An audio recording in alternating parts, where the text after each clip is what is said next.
The special meeting to order, April 3rd at 1:01. Roll call. I'm supposed to do opening ceremonies, huh? Yep. Okay, we're going to do opening ceremonies. A moment of reflection and Pledge of Allegiance by Ms. Matoye. Okay. Ready to begin? I pledge allegiance to the flag of the United States of America and to the republic for which it stands, one nation, under God, indivisible, with liberty and justice for all. Okay, now roll call. Ms. Snell? Here. Ms. Matoye? Here. Ms. Fleur? Here. Mr. Davenport? Here. Ms. Franco? Ms. Black? Ms. Yelsey? Here. Dr. Navarro? Here. Okay, so adoption of agenda. So moved. Second. Okay, the agenda's moved by Mrs. Fleur and seconded by Mrs. Matoye. All in favor? Aye. And any opposed? Okay, motion carries. So we're going to have community input on special agenda items only. So that would be, I have two cards. So this is an opportunity for the public to address the board regarding items on the special meeting agenda. Each speaker has 3 minutes to address the board, and speakers may not cede unused time to other speakers. Per Board Policy 9323, there is a maximum of 20 minutes of comments per topic. With board consent, the president may increase or decrease the time allowed for public comments, depending on the topic and the number of persons wishing to speak. Depending upon the nature of the comments, the board president or superintendent may respond, or the president may call upon board members for brief comments, questions of clarification, provide a reference to staff or other resources for factual information, or request the superintendent to report back to the board at a subsequent meeting concerning the matter.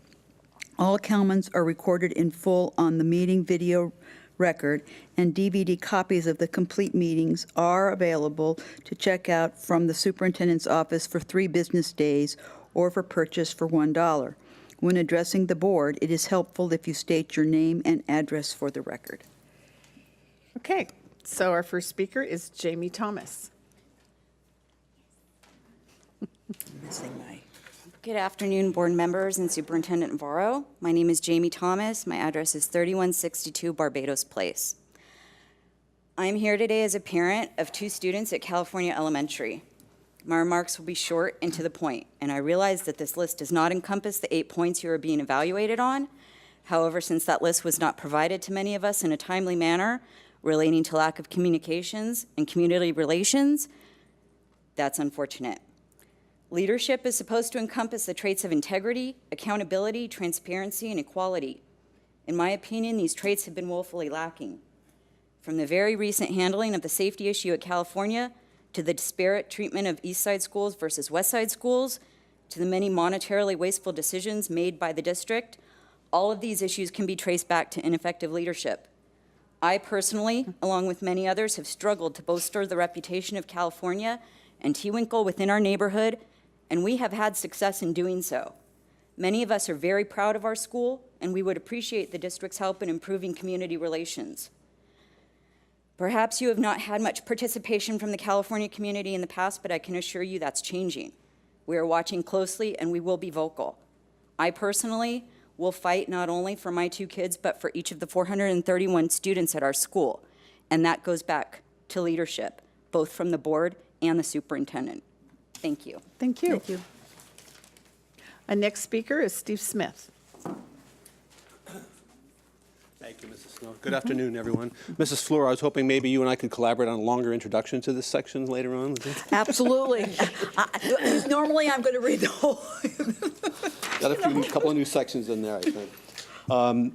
I am opposed to any additional compensation for anyone in this administration who is responsible for academic performance until a reasonable and specific set of goals for academic performance improvement is established and achieved. Thank you. Thank you. Last speaker, Erica Roberts.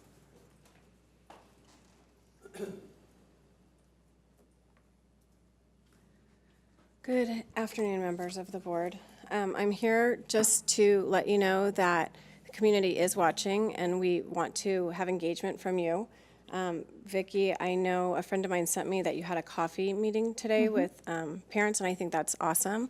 I would really encourage you, Dana, to do the same with us at Mariners, and we would happily invite you to come and just have a collaborative conversation so we can all really start talking about what one side is feeling and what you're hearing, because I think there is definitely some confusion out there, and it could help us.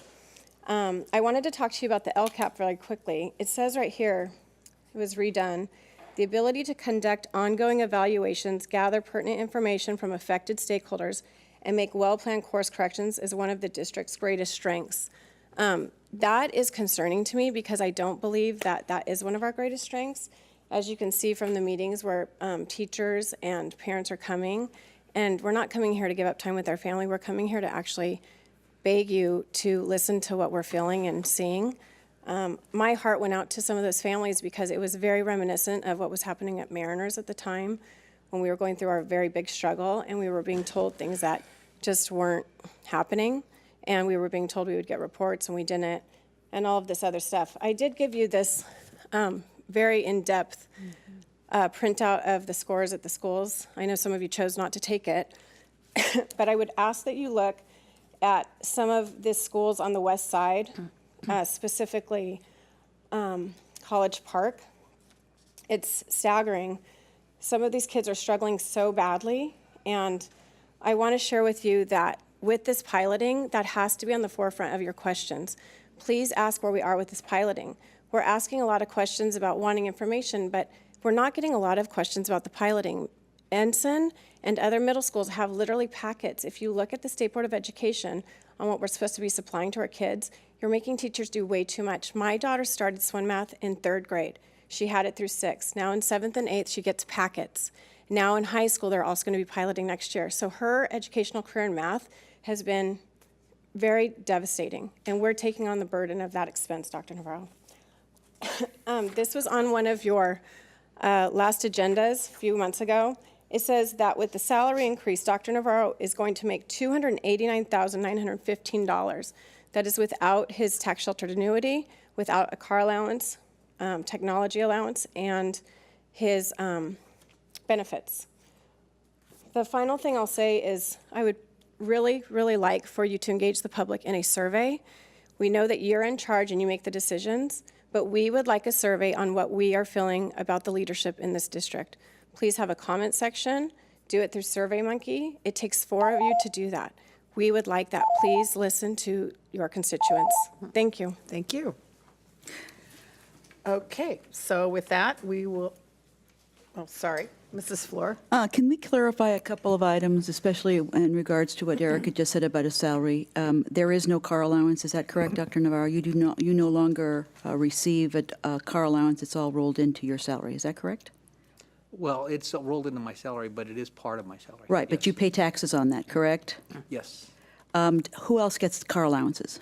Everyone that has to use their car in their district, so administrators, actually any teacher who has to drive from site to So site. any teacher who is an itinerant teacher, like the music teachers, the science teachers, Right. PE teachers, And they don't get an allowance, they get a reimbursement. they get a reimbursement. Right.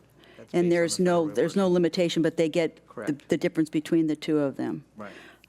Who also gets a cell phone allowance, mobile phones? All the administrators and anyone who has to be out of their office and be able to conduct business. So coordinators, special ed coordinators. We often will take into consideration any of the administrative assistants who have to use their cell phone to be in contact with their administrator. Okay. So we will do that, but that's on a recommendation by individual, purpose by school or by office. Who else gets a PhD, if they have a PhD or a doctorate? Every certificated employee gets a differential for their advanced degrees.